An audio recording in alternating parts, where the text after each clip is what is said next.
Thank you for coming. Welcome to this event. This is a super event. As you can see, it's a partnership. North London branch, also BCS IRMA, which stands for Information Risk Management Association. And we have the chair of BCS IRMA sitting in this chair just here. That's Reza. And we also have other people from IRMA in other places. There's Andy at the back. Who else is here from BCS IRMA? Great, super. That's about 8 or 9 people. Wonderful. Also, of course, we have the partnership with ISARCA London chapter, and she leads tech. So who's here from ISARCA London chapter? Oh my gosh, lots of people. I would say about half the audience, maybe even more. Oh wow. Okay, well, who's here from BCS then? The rest of BCS other than IRMA. How's that? Right, excellent. So we have roughly a half-half split. And why that's important is because, of course, BCS North London branch anyway is relating to IT and making IT good for society. In other words, what I call IT, the world of opportunity. Now, in terms of ISARCA, my reading of that is more to do with the world of risk. Compliance, risk management, assurance, governance, security, cybersecurity. So we have a great number of views of the world of IT. But there's, of course, an extra dimension as well, and that is she leads tech. Because what we're hopefully all dedicated to is encouraging diversity in the world of technology. And in the world of technology, there are many kinds of diversity, of course. In this instance, it's to do with women in technology. And you can see that from the flyers on your seats. You can see that there is information about this event, including about our 2 great speakers. I want to start off by giving you a couple of house rules. No fire alarms expected. If you need toilets or whatever, then they are that way, or they're back to the where you got the lifts and just straight through there. Toilets are through there. Why am I telling you that? Because if there's a fire alarm, the fire exits are in those directions as well. If you feel you need to leave during the event, no problem at all. Please do. Just try not to disturb too many other people in your row. My name is Dalim. I'm chairman of BCS North London branch, and I'd just like to share with you something that I read recently, because BCS have had a super conference and various bits of various materials were made available to us who attended the conference. And one of them was what you see on here. Now, can people at the back read this or not really? No. Okay, let me just read it quickly to you. I've got 3 slides, and then I'll hand over to Cheryl. Then it'll be Sarah's turn, and we'll have some Q&A during the course of all of that. We'll aim to end by 8 o'clock at the latest, and then there's some food and drink. So that's the sequence of things for this event. Okay, it says here, at BCS, we're on a mission to ensure everyone's experience with technology is positive. It's something that we've been committed to since 1957, still trying. We're 65,000 members in 150 countries and a wider community of business leaders, educators, practitioners, and policymakers, all committed to our mission. As a charity with a royal charter, our agenda is to lead the IT industry through its ethical challenges, to support the people who work in the industry, and to make IT good for society. Now, in the context of this event, BCS have done a number of things to do with diversity and inclusion. I think for the sake of simplicity, I'll just read through this, although you can see it as well. In 2019, we published our latest definitive series of evidence reports exploring 4 key areas of representation in our profession. These were launched at our BCS Insights conference, featuring speakers from across academia, government, industry, and policy groups, super conference. And the 4 areas are ethnicity, gender, age, and disability. Now, another time we can go into this in more detail, but for tonight, all I want to show you really is the following. In terms of gender, key findings from the 2019 report, I won't go through everything exhaustively, but just the highlights for each of those bullet points. 226,000 female IT specialists in the UK workforce during 2018, which is 16% of the total at that time, it says there. Then the unemployment rate for female IT specialists over 2017 to 18 was just 2%, which is lower than for male IT specialists. And you think, oh, wow, male IT specialists 2.2%, and less than half the overall rate for the UK labour market, 4.3%. So it's good to be in IT. Female IT specialists were almost 5 times more likely to be working part-time than males. Quite often, they didn't want full-time work. And we can discuss and debate these things later after Sarah's presentation, if you wish. Gender balance for IT specialists was worst in the manufacturing, construction, and IT sectors, with which women accounted for just 12% and 13% of IT specialists. Pay, I'm reading it all, I see. At £18 an hour, the median hourly earnings for female IT specialists was 11% less than that recorded for males working in IT positions. And this is something that we need to actively do more about, as with the gender balance. Female IT specialists are marginally more highly qualified than their male counterparts, and in 2018, 60% had a degree or equivalent level qualification. Female IT specialists were nearly 3 times less likely than males to hold an IT degree. Female IT specialists are notably less likely to obtain employment through the use of agencies or in-company contacts, which suggests from this study, from this survey, that there are still a number of areas of disparity, and we need to keep working on them. Okay, well, that's my bit. Let me switch now to introduce you to our first speaker, who is Cheryl Martin. Please join me in welcoming Cheryl whilst I get her slides going. Thank you. Thank you, Dallam. And for those of you who I've not met before, as the agenda says, I'm actually one of the EY cyber partners, and I run part of the cyber practice. I have spent the last few years in the insurance industry working with them, so please don't hold that against me. I'm not applicable for some of the work that they do. So I wanted just to start, in fact, Dallam, can we just put this onto just nothing for the moment? Because I wanted just to start with a bit of a show of hands. How many in the audience actually sit or work with boards?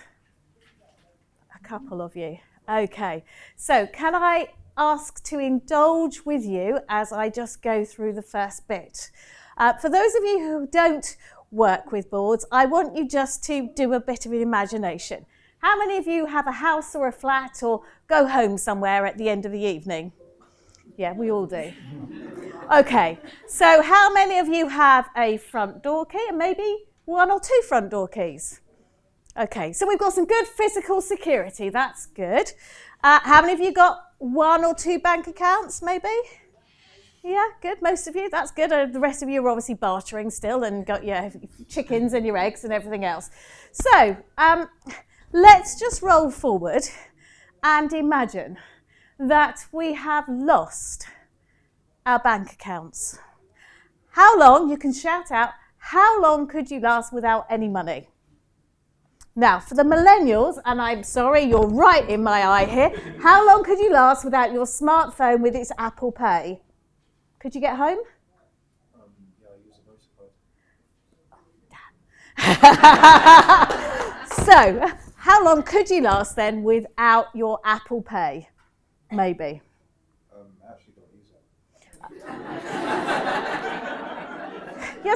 Right, okay, how long could anyone last without access to a bank account? Who's got money stuffed underneath the mattress just in case of a rainy day? Dallin has, yes, I know. Can you actually go directly to the bank? No, let's assume the banks can't do anything. You can't get it. There's no branches. You've just got to assume it's worst case scenario. It's Armageddon. How long could you manage without access to money? 10 minutes, okay, he's more millennial than you are. Okay, so not a very long space of time. But, you know, we all rely on some form of something which we take for granted. Most people rely on their smartphone. I'm going to have a word with him later. So, we've all got information that comes to us. So now let's just roll forward and imagine you've got a credit card, and we've very kindly given you our credit card, and we know you and we trust you, so we're quite happy that you're using our credit card because we've given you that authority. But actually you now turn around and say to someone, here's my credit card details, start using them. All of a sudden that trust starts to go a bit further. Now, take yourself, you're all board members of your own PLC, limited company, limited liability company, whatever you'd like to call yourselves. You are all board members in some form of shape or space. However, you have control over those access, and you have control over what you do and you don't do, and how you do and you don't look at stuff. Oh, no, we're fine. Thank you. So, now roll forward to us all being as board members. Those of us who are working with boards will know that very often we'll get a big pile of paper which we've got to read before the board event, or we'll have something that's just got 2 pages. And those 2 pages say, I've lent you my credit card, I thought you were really reasonable, for noting only. So you can start to see, as you start to go up into boards, the information that is presented is vast, and they have to make some really, really big decisions. I've just spent 3 days with a board with an insurer, and we have just run an Armageddon for them. And the board's reaction, it's not them themselves, it's actually out in the marketplace. The board's reaction when they realised what they couldn't do and what they took for granted was, yes, about 10 minutes, we'll have no money, we can't do anything. But it's just a view of what happens. So I wanted just to play that forward. Oh, where's Dallin gone now? How do I get the slides back up? How do I get the slides back up? Oh, sure. I've got the clicker, but I don't know what Dallin said. So I wanted just to play that through for you to get to feel what it's like being in a board. And I've sat in a board of a very large global bank, and I've sat on their committees, and I've worked with them for a long period of time.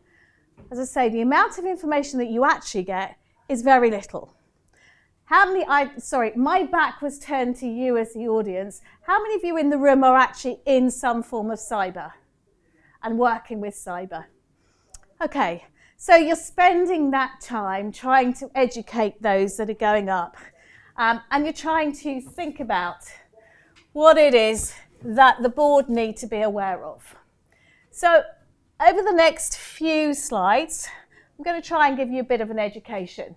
And I would say that for some of us, many of our boards, in particular some of our non-exec directors, are in that bottom box there, that blissful ignorance. Everything is fine. I have my cyber security experts, they're all here in the room, so let's hope that nothing happens. So we're blissfully ignorant of some of those risks that we may have. However, if you went round the board table and you started to look at and say, who owns some of these areas, they'll start finger pointing quite quickly. So do please feel free. I'm squawking up here and you're having to listen to me, so please sit in the seat that I've just vacated. So they'll all turn round to the CISO. So how many of you who are in security actually run a cyber awareness campaign? And we'll put some phishing out, and we'll see if you're going to click on that little link that gives you tickets to Glastonbury to hear Lionel Richie. There's one at the back. There's actually, I know, a few more that probably do that. So that awareness, ownership. So if the board member turned around and said, whoa, who's responsible for making sure all our team members know what we need to do? They'll go, whoa, that's Sarah because she's a CISO. Sorry, I picked on you there. And again, they'll start saying, well, Sarah, we've just done this awareness campaign. Why do our employees still keep clicking on free Lionel Richie tickets?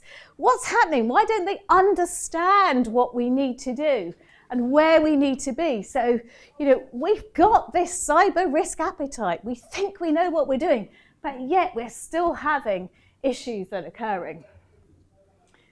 So as we go up into both ExCo and the extended committee, may include things like an audit committee, it may include a governance. For those organisations who are regulated, there may well be some regulation that they need to actually comply to. But, the effective leadership comes from the board level down. And those of you who have raised your hands to say that you are in cyber, I am sure that you will turn around and say to me that every time there is a top-down commitment of something that needs to be done in and around cyber, miraculously, it seems to happen. And miraculously, everyone goes, yes, of course. They've said we need to do it. We know it's really important. It's how do we get that engagement at that board level, which is often difficult. There are things which are now beginning to make people realise. So ransomware is a good example of where organisations are understanding that if they don't have that effective leadership and governance, if they haven't got those good backups, they may well be like Norsk Hydro, and they may still be rebuilding after a ransomware attack 6 months on and £45 million later. So that awareness comes in. They're off round, these guys up here, the board are off round the golf course with their latest mates. They go, oh, did you hear about Bob? Oh, goodness, he's still rebuilding from that ransomware. And the next thing you know, coming back down to us all is, what does ransomware mean to us? And are we okay? And can I have a board paper? And tell me what we need to do. And of course, it comes back into the wonderful CISO pot to actually say what is being done and what are the awarenesses. Sorry, there is one right at the front, if you don't mind coming down to the front. I promise not to pick on you. So, you can start to see how boards become getting aware, how boards start to talk with one another, and how the activities flow up and down between the organisations. So, roles and responsibilities. Now, I make no excuse in bringing this into some of the more regulated functions, which is where I've spent quite a lot of my time over the last 5 years. But for those within financial services, and indeed anyone who's in a critical national infrastructure or someone who has another regulated organisation, so healthcare, I don't know, Sarah, you're going, oh my God. There are a number of things that need to be undertaken as part of the roles and responsibilities. So there are within the financial services and other sectors what's called a senior manager regime. And that means that someone who sits on the board has to sit and sign to say that they understand what's happening with the assets, they know what's happening within the security of those assets, and they're aware of how everything will manage operationally, and there is resilience. So I ask you to think about AKA TSB and how resilient they were when they started to look at changing their operations, and to understand why, from a regulatory perspective and also from a board's perspective and a shareholder perspective, everyone needs to look at those implications of some of the decisions that they are making and some of the actions they are taking. So we talked a little bit just a minute ago about some of the other governance areas, and you may well have both an internal audit or a governance function. You're likely to have a risk and compliance function, which will need to report.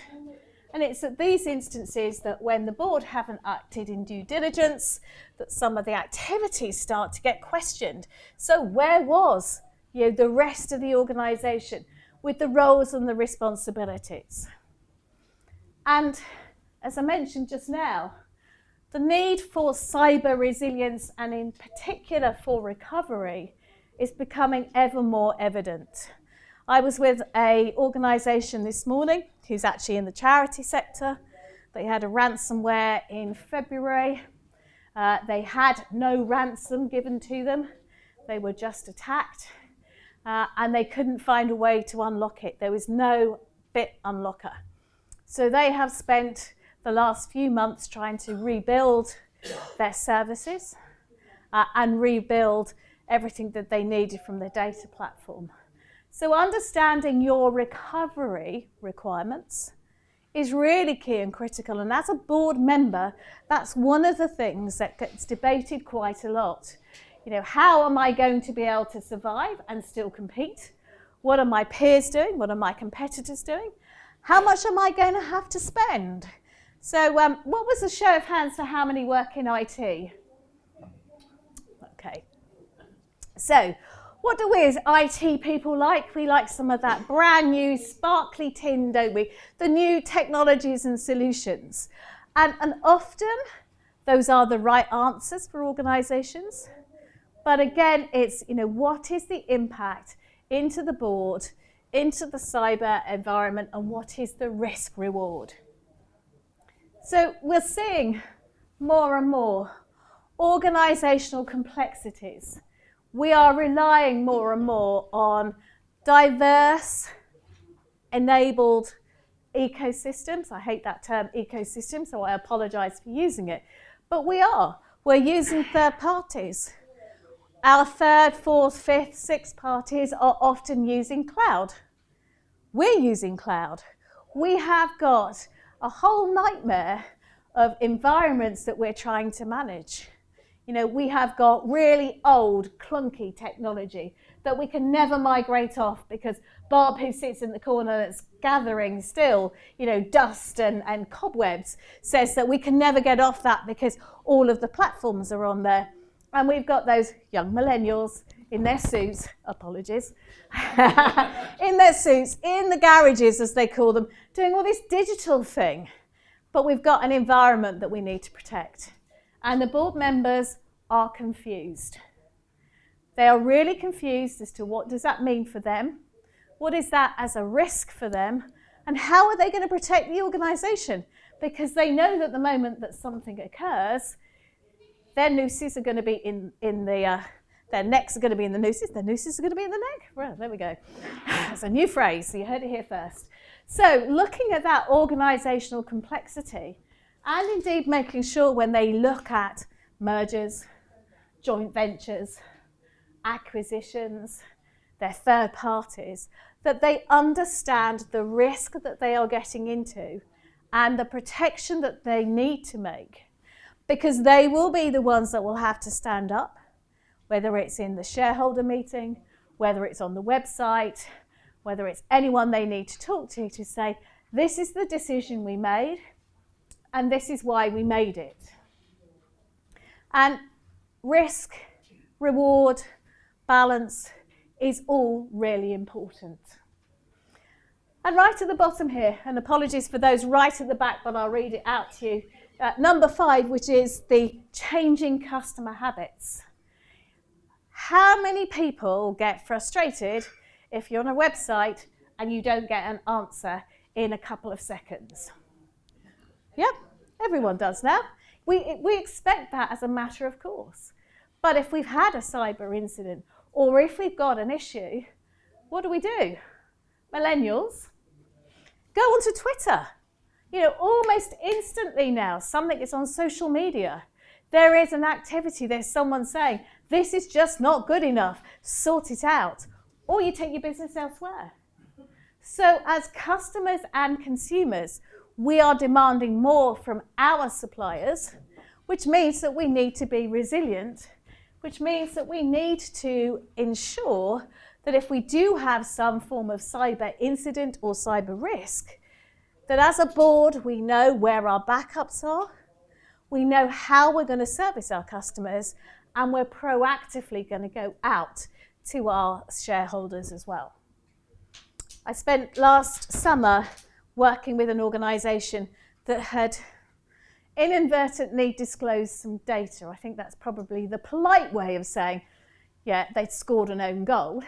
But working with them as they started to think about that proactive communication, both internally to the staff, but also externally to the customers. And I can tell you, as a result of that, they didn't lose a single customer in how they handled their communication. So again, really understanding what is the most effective way of managing that. So we've talked a little bit about this, but I thought I'd just throw up some few 3-letter acronyms.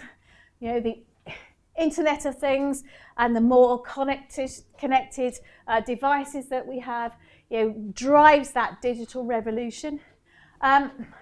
We do still have that talent shortage.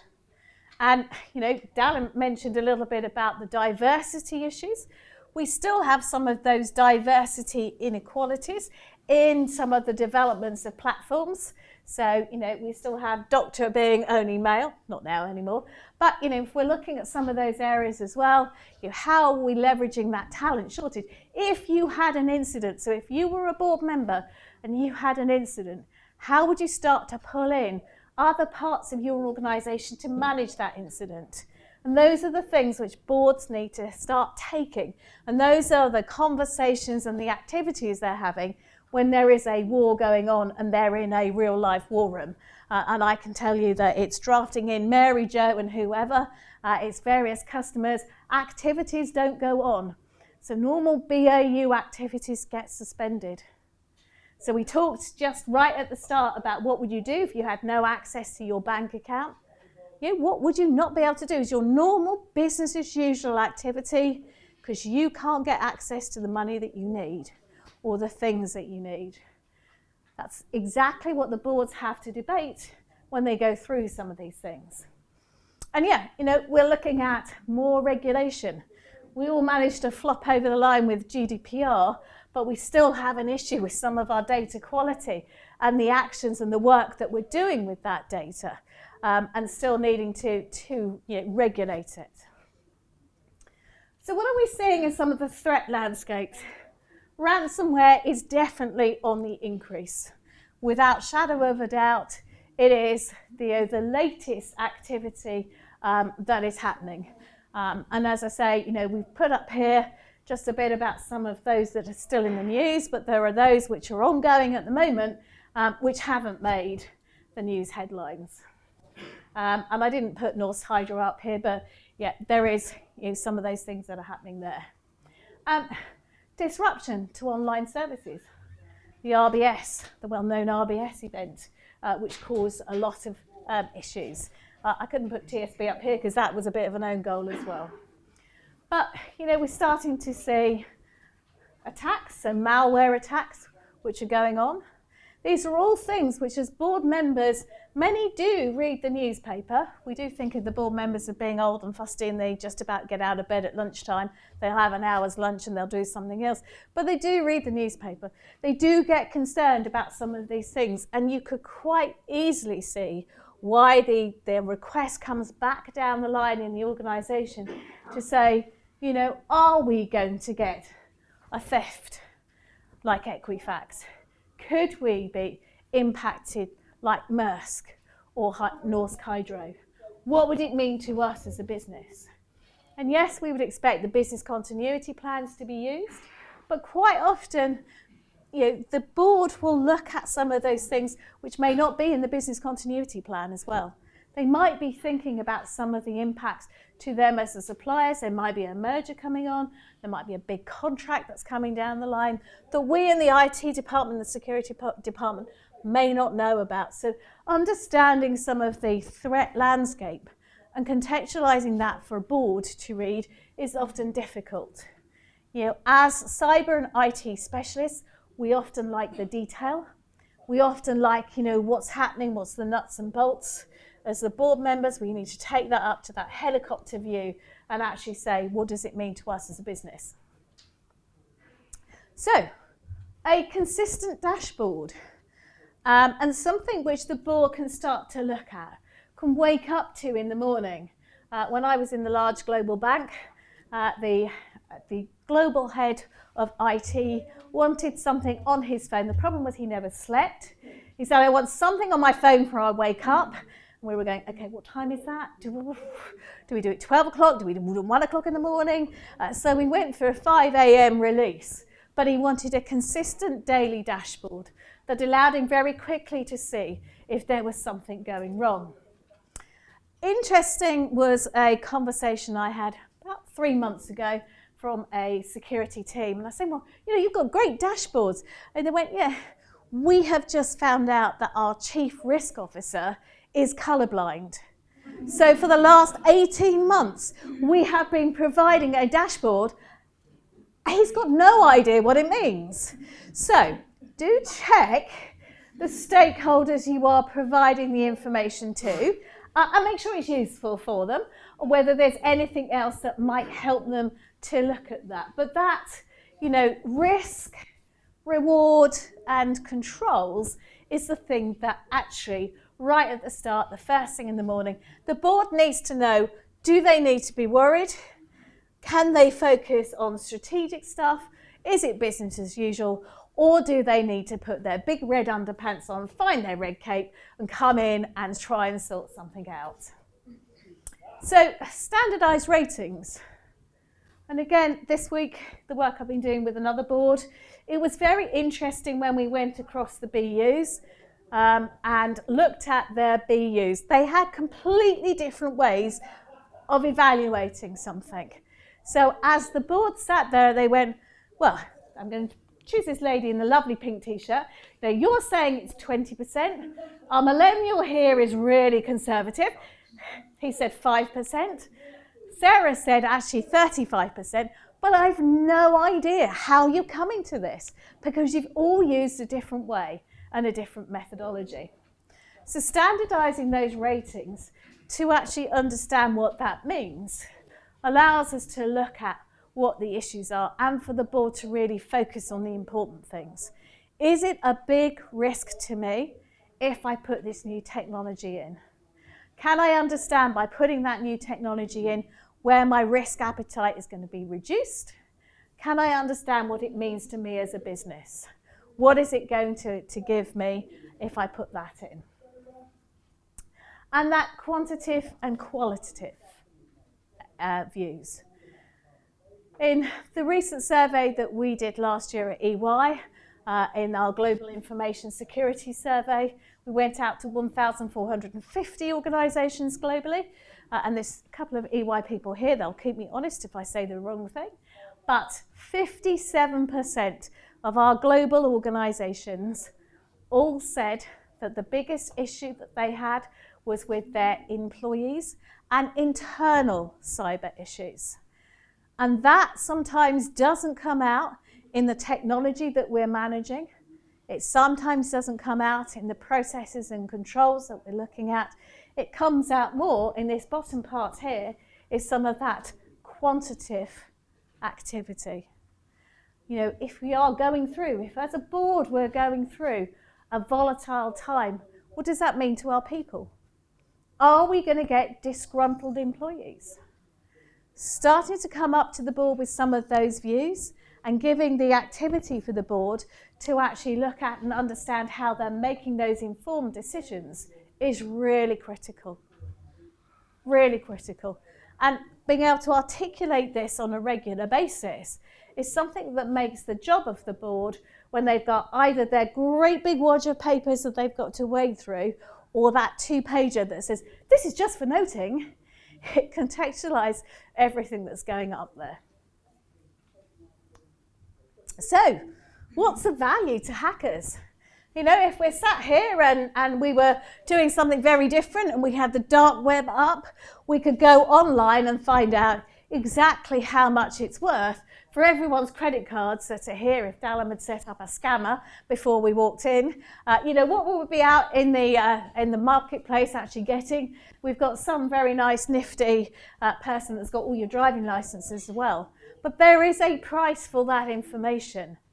And for many of the board members, they don't realise how easy it is for a cyber criminal to actually go out and sell that information.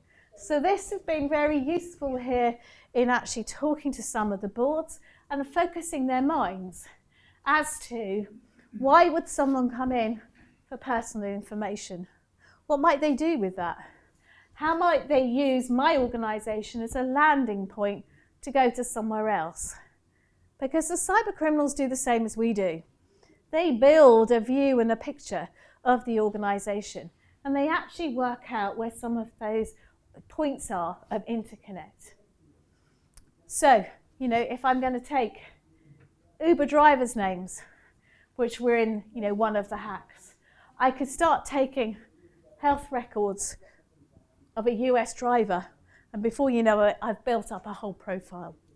It's extraordinarily easy, it's frightening to look at, and it's very easy for the cyber criminals to actually then go onto the dark web and just buy laundered money and be off and away. So, the average impact that we've seen is £190. I've given you some really scare figures of what does it mean for some organisations, so Norsk Hydro being one of them. However, this part here, the business impact of breaches, is still unknown and unquantified in many cases. Many organisations have got cyber insurance, but the time to take for a forensic investigation and then actually remediate to address that breach can be anything from 3 months upwards. I know some of you might have been to previous talks that I have done, so if you have, you'll know the answer. But for our forensic teams have done some work, what's the longest time you think they found someone in an organisation? So I'm going to go for a quick show of hands just to make sure that your arms are working. I'm going to go for, who in the audience thinks 6 years? Oh, that's really conservative. 1, thank you, sir. Any advance on 6? And who would like 7 years? Oh, 1 at the back there, sold to the lady there. Who would like 8 years? It's your last option, 8 years. Gosh, you're really, God, Dana, where did you get them from? You need to get them some 8 years. So, if you look at this here, and we're saying this is the impact. If a cyber criminal has been in my business for 8 years, what do you think I as a board member are going to do apart from go out and try and get drunk tonight? So it happened before you were appointed? Good point, yes. Nothing to do with me, they were in here. But you're right, there's a whole raft of things that could have occurred that cyber criminal has discovered. These cyber criminals are now well organised, and they will look at some of this targeted identity. And they will go out and, really look at and see what needs to be done. I was talking to a girlfriend of mine yesterday who works for UK Finance, and they've been working with a lot of the fraud organisations, and they're saying that even some of the criminal gangs who are actually targeting from a fraud perspective, from a cash machine areas, are now taking between 5 hours and 7 hours to actually take the money off of some of the individuals. Highly organised, 12 peoples in gangs, just circling the victim that they have identified. So these guys are well organised now. It's a little bit of a dashboard of reporting. And as I say, these are the sorts of things. No one wants to see that the change in position is worsening. Everyone wants to see it staying the same or going down. But the reality is that, cyber incidents do cause things to actually worsen. It may be the sector, it may be the platforms that you're running, but having something like this, as you notice, we have taken both figures and arrows and colours. So we've tried to make sure that we keep up with everyone. So if you're colourblind, you can see that the arrows are going up or staying the same. If you don't like, arrows and you want figures, we put those on as well. And also, what's an essential read? If you want the board members to only look at certain things, look at these things here. Give them some identification of what's essential. I know we're all a bit like George Orwell, we're all equal, but some are more equal than others. But there are things that actually, at the board level, they can look at. So, I'm going to hand over to Sarah now, who's going to talk a little bit about that diversity in boards and some of those challenges which need to be put in place as we look at really healthy challenges as we look at some of the issues that are there. Okay, I'll just introduce myself. I'm Sarah Orton, Senior Director for IT Risk and Compliance at AstraZeneca, and I'm seeing far more diversity on boards already. So my engagement is with the Audit Committee. I represent IT from an Audit Committee perspective, and my own organisation. We've recently had a female member join the Audit Committee from IBM Watson, and she is providing some very interesting challenge of our organisation around specific aspects of IT. And it might seem quite obvious stuff around obsolescence of IT, levers processes, but she's certainly got the ball rolling with some very sort of, interesting conversations, and the CIO is now regularly invited to Audit Committee to share the position of IT on these issues. So that's just a little bit around what I'm seeing around diversity on boards, and I'll come on to that in a little bit more detail. Just to talk about She Leads Tech before I go into my role and what I think a woman brings to the role, but also you could say it's non-gender specific. It's really about personalities, people and skills that you bring to the role. I'll probably pick up on some of the things that Cheryl's talked about as well. So from a She Leads Tech perspective, you may or may not be aware, She Leads Tech initiative has been going for a couple of years now. It was set up, there was a global group of women met a couple of years ago to talk about the vision and the mission statement. Can I have some slides, please, sir? Sorry, I can see them here, but you can't see them there. And if any of you have attended ISACA events, the EuroCAX events, you may have come across She Leads Tech breakfasts or communications events. I know Dalim does a great job in London around promoting She Leads Tech and his Women'spiration events. I need some help, please. Assistance. How to display this PDF. It's okay. So I'll continue so as not to waste our time this evening. So the business rationale for She Leads Tech is really around the whole digital agenda, as you would expect. There's a massive skills gap that you'll all be aware of. By 2022, it's anticipated that we'll be 1.8 million people short in terms of cybersecurity skills gap. So there is an important piece that needs to be, gap that needs to be plugged. So we need to make the digital and tech industry far more appealing to a wider audience, including women.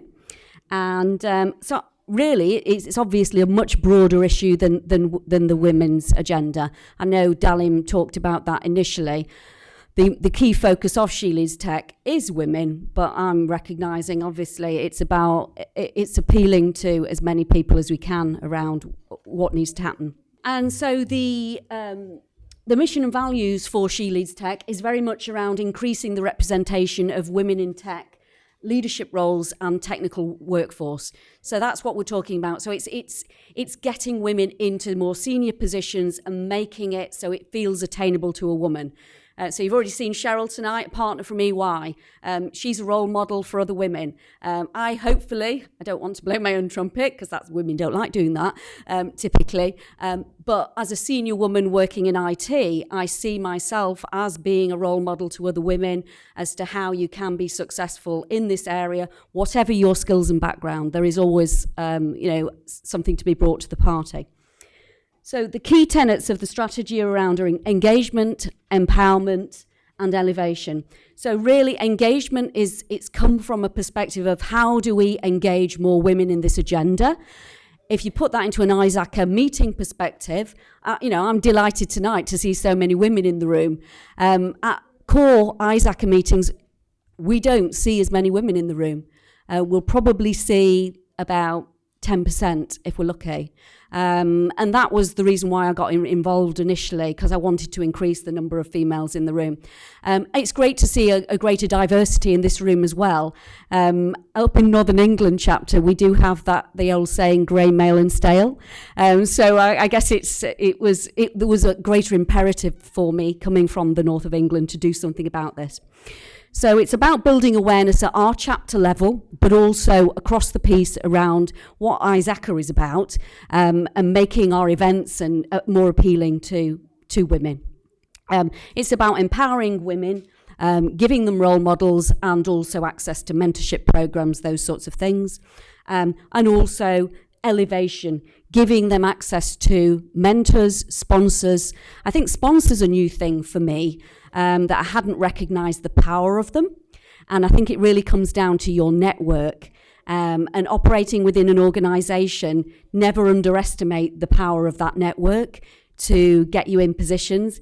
There was something there that Dalim showed on the initial screen around females tend to use agencies less than males for getting their next job.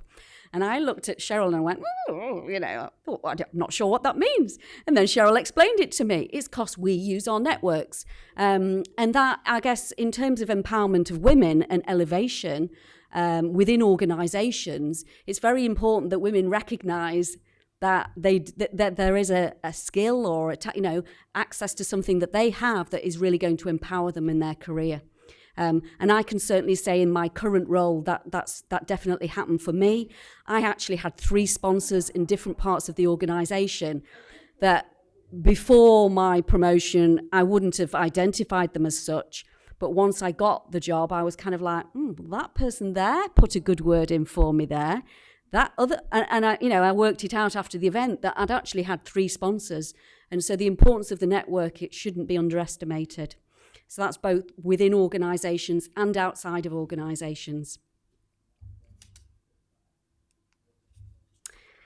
Okay, so there it talks about raising awareness, preparing to lead, and global alliances. So it really is around that sort of broader network, delivering training and skills programs globally, and also sort of working with educating employees, allies, and engaged professionals. And obviously these meetings are giving us access to BCS professionals as well, because I think there's a common objective around getting more women involved with this very important agenda, cybersecurity, IT risk.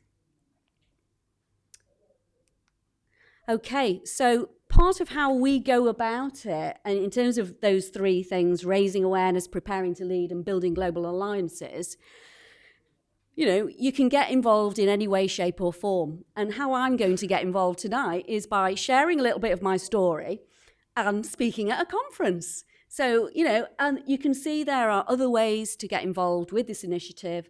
Joining a board is one of them. And you can start off with a low risk board role before you actually sort of, build your confidence and build your skills and perhaps ultimately be on an audit committee in later life. I think as I've gone through my career, that's certainly something that I'm going to be looking at in terms of non-exec positions and picking up on what Cheryl's talking about, going in and going into organisations and providing challenge around cyber risk, IT risk, what organisations are doing is certainly going to be quite an exciting area. And there's not going to be many people that are going to have the skills to do that and have that experience at that point in time. So I see that as a real opportunity. Okay, so let's get into me and my role. So Senior Director for IT Risk and Compliance at AstraZeneca. I'm not going to talk about anything to do with IT risk, the IT risk environment at AstraZeneca here, but just to talk about some principles. So I'm talking on behalf of ISACA tonight. So I've spent 20 plus years in IT risk and assurance. My background is with professional services firm. I was with Deloitte for 10 years. I've worked in other internal audit functions at Barclays and other organisations. I joined AstraZeneca 4 years ago in audit. So most of my experience is audit, and it was a real thought when this role came up to look at, is that something that I think I could do? And I think in terms of the skills that I was bringing, I thought it was a very relevant place to go to actually leave finance and the safe house of internal audit and go into the wild west of IT. And wow, what a culture shock that has been for me. Even though I'd done a lot of IT audits, that's my bread and butter, actually going and working for IT was a completely different experience. I'll come on to talk about this in a little bit. It's funny, going into that role, never had I felt so much pressure to actually convince those who'd hired me of the value of this role. So whilst they'd advertised the role, they'd appointed me, but because I was in IT, they're like, well, it's JDI. We what's IT risk anyway? Yes, we've got you there because we need to tick that box. But, how do you bring real value in this role? And I think that's part of the challenge that I found in terms of, needing to be a strong influencer within the organisation, coming back to the use your network piece, but also being required to have a broad technical experience to be able to leverage to have the confidence in those stakeholder meetings that you were going to need to have. So obviously, it's not all about relationships. It's not all about networks. It's about being able to point to something that gives you that gravitas and that structure to what you're going to be doing. And any of you that have been working in IT risk and compliance or audit or have had exposure to any of this may have come across the 3 lines of defence model before. Show of hands if you've come across 3 lines of defence. Oh, good, right. So I won't need to start with first principles like I had to when I first educated the leadership team in IT around what it is. So you'll be aware then we have 3 lines of defence. The first line is line management controls. So it's those operating at the coalface. The role that I've picked up is that middle piece around leading the second line, IT risk and compliance, working in IT. So I'm providing risk and assurance around the first line management controls. And then the third line is where I used to be, which is in internal audit, that has the reporting line out to audit committee. So they have all access to all areas and very sort of, reporting to the board and audit committee. So my role, as I see it, is to protect the CIO, to keep him out of jail, and also away as much as possible from the audit committee, if I can do that, if I can help educate him on what he needs to do, and as picking up on Cheryl's point, inform him via the use of dashboards and all of those things of what the risks are to the organisation. So my key areas there are, the second one down is relevant to pharmaceuticals, is GXP. So that's the regulatory environment within which I operate. So I'm accountable for risk, GXP, risk, Sarbanes-Oxley, the second line assurance around how we achieve that. Data privacy risks, obviously off the back of GDPR, there's lots of other privacy regulations emerging as time goes on. We've got CCPA coming up currently as a global organisation, another regulatory data privacy pieces as time goes on. Business continuity is a big area for us, and just generally sort of compliance across the piece. So my role, I've stepped into IT, and it's really around how do I protect IT, how do I keep IT informed, the CIO and his direct reports around what the risks are, and really I have that first line engagement also with internal audit. So as well as having all of the sort of the knowledge and background around IT and IT risks, there's a heck of a lot around stakeholder management, influencing, and operating, understanding the needs of the board, and educating my IT colleagues of of board requirements and how boards operate. Coming from internal audit, it's kind of bread and butter, but to IT, it might not be in the same way. In terms of key relationships, so as I say, I protect the CIO. I also engage with our CISO. I also engage with our enterprise risk director. So I report into the CRO dotted line. So it's a sort of senior position within IT risk. And part of our challenge, picking up on the question before, is really around integrating that IT risk with the business risk. So that is an interesting challenge for us. Okay, so it was important to have something to hang my hat on in terms of the 3 lines of defence model. That was helpful. But also it was important to be able to demonstrate professional credentials around how do we do IT risk then? Sarah, what framework are we going to use? We need a framework. We need something that we can... IT love pinning labels on things and paying people to come into the organisation to... give us accreditations, you're NIST or you're ISO and all of these things. Anyway, coming from the sort of professional background that I do, I thought, well, actually, there's bests, there's things that you can take from each of these different frameworks. And so what we did as an IT risk function, we looked at COBIT. There you go for the ISAC people in the room. You'd be pleased to hear that. We took input from ISO, and also because from a cybersecurity framework perspective, we've implemented NIST, I also looked at NIST. And from that, overlaying it with years of IT audit and assurance experience, we came up with this risk universe. And this is the sort of the baseline in terms of the conversations that we will have with our IT risk network and those beyond. So it's an evolving piece. This is just at a point in time now, the sorts of key areas we would consider. But as time goes on, new areas will come on. Some areas may go off. It's something that we're keeping a kind of watching brief on as time goes on and as we mature as a function. So as I say, I've only been in the role a year. So there's quite a lot, and it took me like 6 months to get my guys in. So it's quite it's from a standing start. It's a challenging experience, which I've thoroughly enjoyed.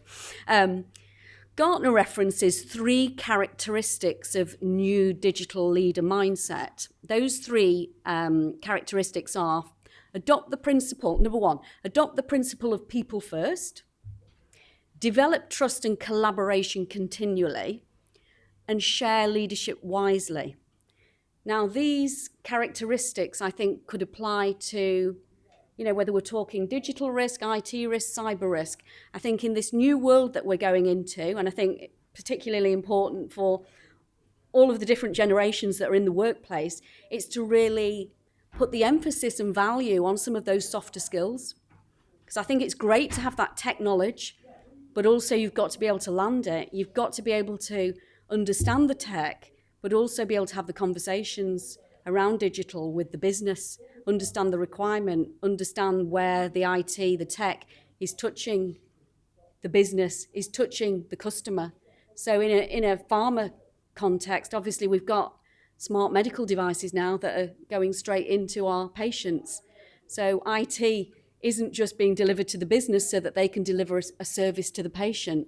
We've actually got IT operating in that, in the digital world directly with our patients. So there's the tech aspect, but there's also that kind of, collaboration, people, and sharing leadership, not being parochial and sort of, keeping hold of things, being willing to share that.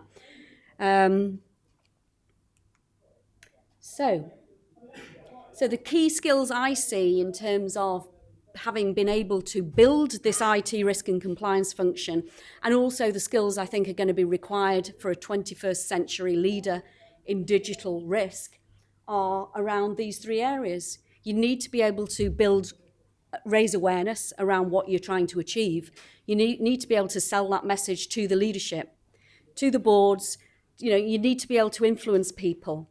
I found that has come as I've got some of my feet more under the table, it's become more and more important for how I'm landing my messaging and the value that I bring to the organisation.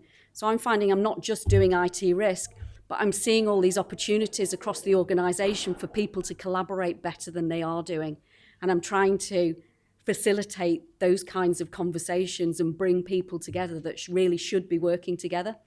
So presentations to leadership, being able to feeling confident and being able to do that, sharing war stories, governance interventions, so making sure that the governance is right, the board structures, not going for bureaucracy, but making sure that there are escalation points and governance points set within the organisations to allow the right conversations to be had around IT risk. Being an ally, not being seen as the police, not being seen as internal audit or how internal audit may be perceived at your organisations.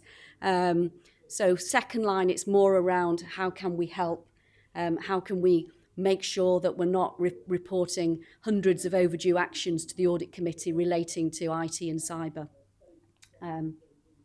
Building credibility. So I've recognised I needed to build a strong, professionally qualified delivery horsepower, and that has taken some time to get the people in. But now, a year in, I feel I can sort of push back and actually do the role that I was brought in to do around some of the sort of the stakeholder piece and really embedding what we do from an IT risk perspective. It's very important. So I'm really proud of the team that I've got and how I can sort of leverage them, and I empower them to deliver. That's one of my points here. Yeah, team empowered to deliver. It's so important, because if I don't empower them to deliver, I'm going to get dragged into the detail all of the time, and I won't be able to do what I perceive my role to be around this. Enterprise board engagement is so important, and the key stakeholder man marking, being able to influence those key stakeholders outside of IT that need to understand how the dots join up within the organisation. Also, dashboards, engaging MI. It's a challenge area. That's why I ask the question around risk appetite and dashboard. I'm really interested in what Cheryl's talking about from a dashboard perspective, because it's really hard. I've been asked, I don't know how many times by the CIO around what others are doing around board reporting. And it's really difficult to get some really good examples. And so if anyone's got anything to share, I'll show you ours if you'll show me yours, that kind of thing, because it is a really difficult area. But it's going to become more and more important as we go forward. With the digital age, CIO is going to want the dashboard on his phone, like you say, when he wakes up in the morning. So it's a massive challenge. It's funny you say that, because my boss is actually based in the US. And so you think, oh, great, that must be wonderful, Sarah. You can do all your work in the morning. Then, about 11:30, 12, he'll come online. Oh, no. He's there answering emails at 9 a.m. or, 8 a.m. my time. I'm thinking, what's he doing? He must be laid in bed at like 4 or 5 a.m. with his phone in his hand.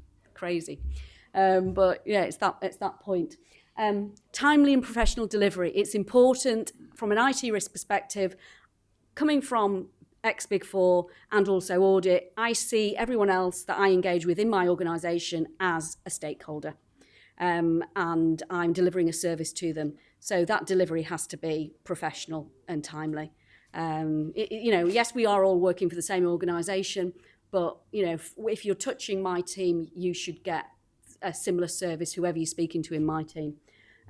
Being agile and dynamic, being pragmatic, being preemptive in the conversations around risk, trying to work out what the next big thing is going to come around the corner around risk, and helping the leadership think about what that could be, and also starting to view risk more as an opportunity. So changing that kind of perception around risk being seen as a barrier to actually, it's more opportunistic, and actually there's, some opportunities from a business strategy perspective that we could be taking, and technology is obviously part of that.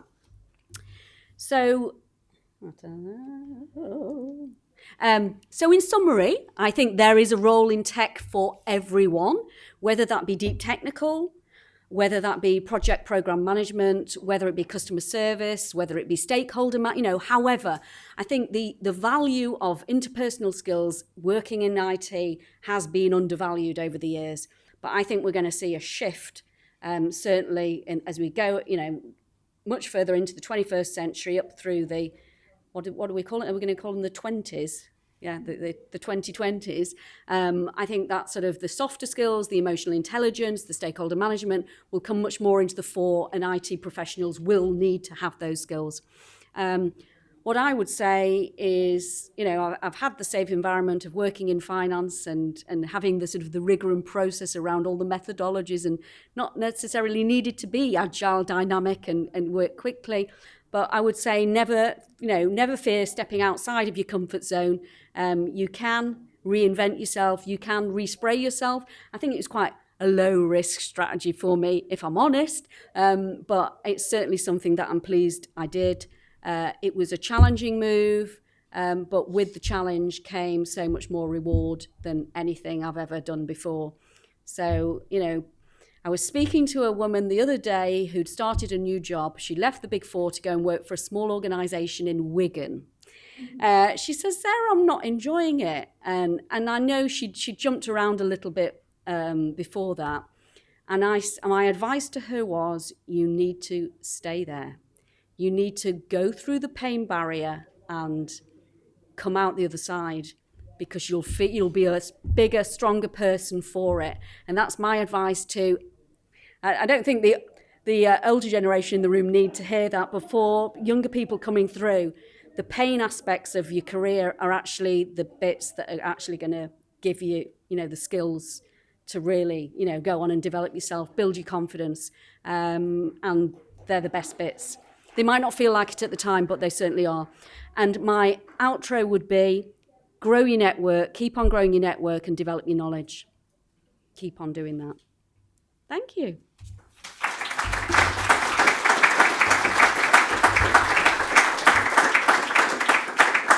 The question is from Andy, who's at the back of the room. He is the vice chair of BCS IRMA. And his first question is, how to get buy-in from the people at the top table to obtain budget to increase the organization's resistance to cyber attacks? Oh, Andy, right. Where do we start? Do you want the board paper today, tomorrow? When does it need to be submitted? We've talked a little bit about some of that, and it's that risk reward. So what is the risk to the business if you don't do something? And more often than not, the board will sit and debate, and they'll go, I'll put it off for 3 months. If you want to get their attention, build it into, really hard facts of what it's going to cost you if you don't do this. Because that inertia happens so often in that board that they may not make a decision. They may go back to you to ask for more, details. They may go back to you to say, well, could you ask the risk function what their view is? So make sure you've got it there as to what it will mean. What does it mean for the risk appetite? What does it mean for the organisation? But importantly, what does it mean if you don't do it? Okay. Thank you, Cheryl. Okay, another question that I've received here. Sarah, perhaps you'd like to take this on. We hear a lot about a cybersecurity skills gap, but from the top table perspective, what exactly is this gap? Is it technical skills, experience, or lack of knowledge of business impact, or something like this? Market awareness, maybe. And does cybersecurity certification address these needs, or is it just pretty wrapping paper? Who wrote this? Who wrote that? It's actually from Anon Emaus. Just to make sure I cover the question. Yeah. No. Okay, so what exactly is the gap? I think there's a plethora of skills gaps that we're talking about. Whether that be technical specialist skills, it's SOC, security incident response skills, whether that be the stakeholder management skills to have the discussions with board. I think it covers the whole raft. And definitely some of the certifications are useful. But my own personal perspective on that is the certifications are useful and good and a nice badge to have, and they certainly get you in the door, but you really need to have that experience as well. And you need to, get yourself into situations where you're getting that experience. So if you're not necessarily working in those areas currently within your organisation, is there an opportunity for a secondment? Is there an opportunity to be mentored by someone from one of those areas? Is there an opportunity through your network to get some kind of sponsorship? So I think there's no substitute for that, just getting some experience, getting some time on the clock. But don't be put off though. Don't think, okay, I've got the certification, but it's meaningless because I haven't got the experience. Get your foot in the door. If you've got a cybersecurity badge on, people will want to engage you. If you've shown a commitment to a certification, you've obviously got the drive to do something with it. So there is a skills gap. So go out and name your price. This is from somebody who's a hybrid cloud and enterprise solution specialist at IBM. So guess what it's about? Security is a multi-layered approach, and data protection and compliance is a must, he says. They say. Yeah, he says. He's called Ray. He's called Ray, but it could be a she. Ray could be a she. They say. Oh, yes. Quite right. Quite Yes. right. Anonymized. Yes. Good. Yes. Fine. With cloud, mobile, increasing complexity in the infrastructure and replication of data, it can be difficult to find a balance between securing the problems while maintaining performance. So, from a funding and top-down commitment perspective, what approach do you see being taken where resources are required to be thrown at a problem versus the approach required for consolidating and reducing the attack surface? Wow. I hope Ray is in the room because I'm going to have a drink with Ray afterwards. It's a finite balance. If I lock everything down completely and utterly because I have a zero risk appetite for any cyber activity, no one could do anything. So, no one will be able to function. And yes, activities are going to the cloud. So we've got a different attack surface. But understanding those attack vectors, understanding, as we've said earlier, our appetite for risk, we will need to, and we will make mistakes. Don't get me wrong, we will make mistakes. We will need to just manage it accordingly. So the balance of still being able to do business safely and securely within the risk tolerance and appetite for the business is important. We're not going to go to the other end of the scale where everything is unfettered and it means that you can start to do whatever you need to do. But there is that balance to be made, and it will be different for each organisation. Some will have a greater appetite for risk, others will have, a more conservative appetite for risk. Sarah, to you, what kind of regular management information should senior management and the board receive about cybersecurity controls? Possibly something you're doing already. Yeah, I'm currently responsible for cyber risk assurance. So we do quite a lot of reporting around cyber risk. However, I would say, sort of echoing the comment I made before, it's reasonably immature. And I think in terms of that sort of what we're saying to the board, it'd be great to see some other examples. So in terms of, we do a CFO report on cyber risk, we do one to the audit committee, we do one to the CIO, and we report in terms of things around across each of the business areas, similar to the format you had there, Cheryl. So across each of the business units, we're talking around patching, how well are you patching your systems, presence of obsolete IT, license, software licensing across environments, things like that give a sort of sense of the cyber risk exposure that we could be, holding ourselves up to. And then we present that in terms of a sort of, we weight it and give it a score and have a nice little graph that shows it either going up or down. Then we provide an exec summary over that to talk around the and this is why it's gone up. Picking up on the question we just had there, we did introduce some new tooling, and it was like, oh my gosh, it's going up. How are we going to tell the CFO about that? How do we explain it in a way that lands with a business person who doesn't care about technology per se? And so that's why I was asking you that question. It was like, how do you do that in a way that lands? And then we also talk about our mitigating controls, our NIST cybersecurity framework, our we have an external review by a reputable third party that comes in every year to do work around that. So we give a sort of balanced scorecard, if you like, around the different aspects, weight it with a score, provide an exec summary around the key areas, and then we say, okay, but we are mitigating the risk in these areas. But there's a definite journey that we're on. We are looking to automate it more from our SOC. And working with a major company in the sort of data analytics space around that currently. It's a big area of focus for us. Mm-hmm. Very important. Yeah, thank you.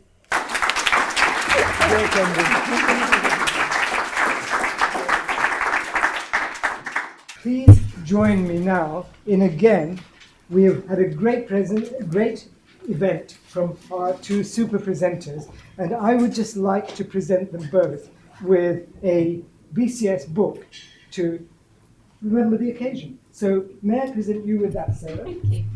And may I present you with that?